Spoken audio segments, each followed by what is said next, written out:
Up next, we have Genevieve Gouvernet. She is a first grader here at Allendale Columbia School, and with the help of her teachers and her class, she has found a passion for environmental sustainability. Even at the age of 6, Genna has defied normalcy in our schools by taking part in numerous school-wide recycling initiatives. She is here today to give us some tips on recycling and composting, and she also has her 2 friends, Shimmer and Gia. So please give a warm welcome to Genevieve Gouvernet.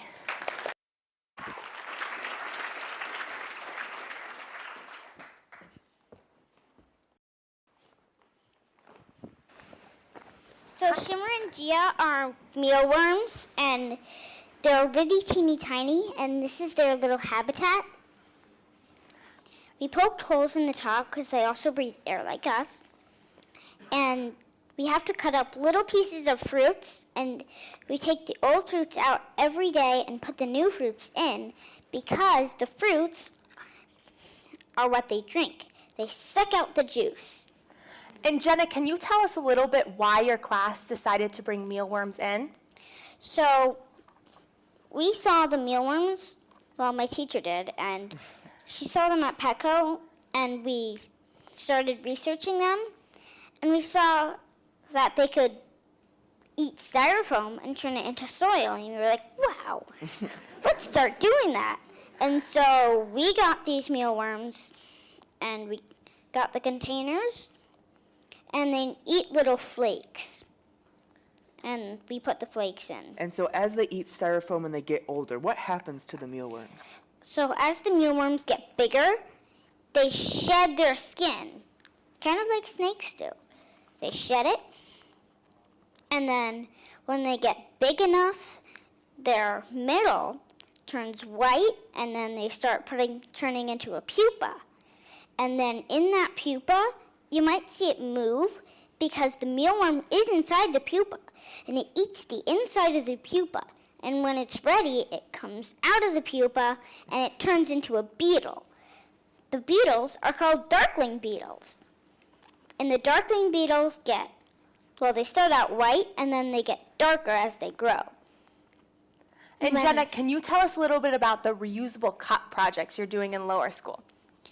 And our reusable cups we found on the internet, and we ordered them, and we put our names on them. So every day at snack, we just use the reusable cups, and then we put them in a bin, and then we take them down to the lunch, and then the lunch people give the cups back to us when they're all cleaned, and then we can let them dry on their very own drying rack. And why is it good to use reusable cups?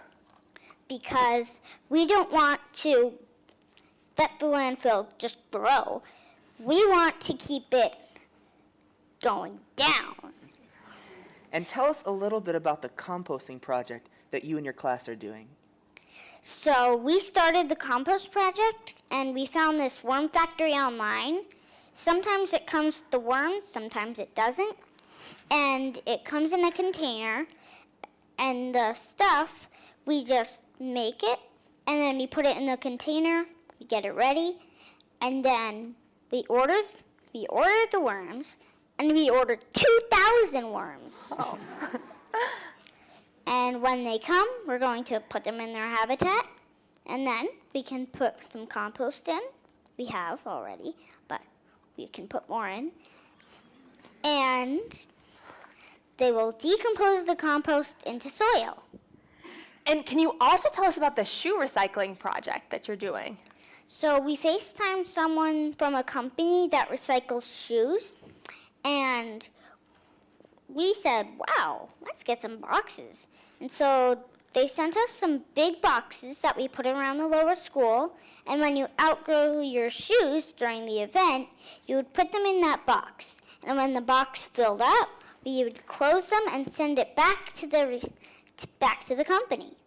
And so they would put it in a shoe box and put it for sale and give it to someone smaller that needs the shoes. That is awesome. That's so awesome. And if you were to give everyone in here one tip about littering, what would that tip be? No littering because it can harm you and the environment.